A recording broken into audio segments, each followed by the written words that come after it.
پھر اگر کوئی شخص بیمار ہو، مصیبت میں ہو، تو اس وقت دعا پڑھنی چاہیے، الحمدللہ الذی عافانی مما ابتلاک بہ وفضلنی علی کثیر ممن خلق تفضیلا۔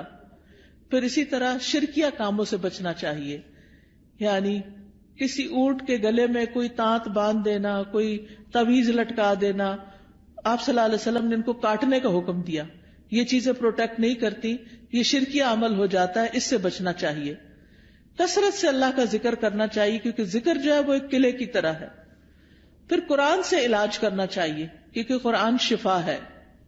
قل ھو للذین آمنوا ھدی وشفاء، کہہ دیجئے وہ ایمان والوں کے لیے ہدایت اور شفا ہے۔ وَنُنَزِّلُ مِنَ الْقُرْآنِ مَا هُوَ شِفَاء، اور ہم قرآن میں وہ چیز اتارتے ہیں جو شفا ہے۔ تو قرآن کی تلاوت، قرآن کو سمجھ کے پڑھنا، قرآن کی کچھ آیات کو پڑھنا جیسے آیت الکرسی وغیرہ ہے۔ سورۃ الفاتحہ سے علاج، اور سورۃ الفاتحہ میں خاص طور پر ایاک نعبد و ایاک نستعین پڑھے کہ اللہ صرف تیری ہم عبادت کرتے ہیں، صرف تجھ سے ہم مدد چاہتے ہیں، تو ہماری مدد کر۔ تو یہ توحید کا خلاصہ ہے، اور اس سے انسان کی اللہ تعالیٰ مدد فرماتے ہیں، یعنی سب سے بہترین وسیلہ توحید کا دے۔ اگر مرض زیادہ ہو جائے تو سورۃ البقرہ پڑھیں، تو آیت الکرسی پڑھیں، سورۃ فاتحہ پڑھیں۔ لیکن یہ جو ہم کالی مرچیں جلا کے اور ان کی دھونی دے کے اور اس طرح کے کام کرتے ہیں، یہ سنت میں کچھ ثابت نہیں ہے۔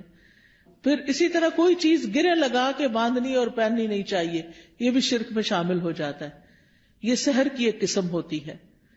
پھر اسی طرح سکینت والی آیات اور شفا والی آیات یہ سننی بھی چاہیے، اور پھر دعاؤں کے ذریعے اور دم کے ذریعے علاج کرنا چاہیے، لیکن شرکیہ دم سے بچیں۔ حضرت جبریل علیہ السلام جس دعا کے ساتھ نبی صلی اللہ علیہ وسلم کو دم کرتے تھے وہ دعا پڑھے، اور وہ کیا ہے؟ بسم اللہ ارقیک من کل شیء یؤذیک من شر کل نفس او عین حاسد اللہ یشفیک بسم اللہ ارقیک۔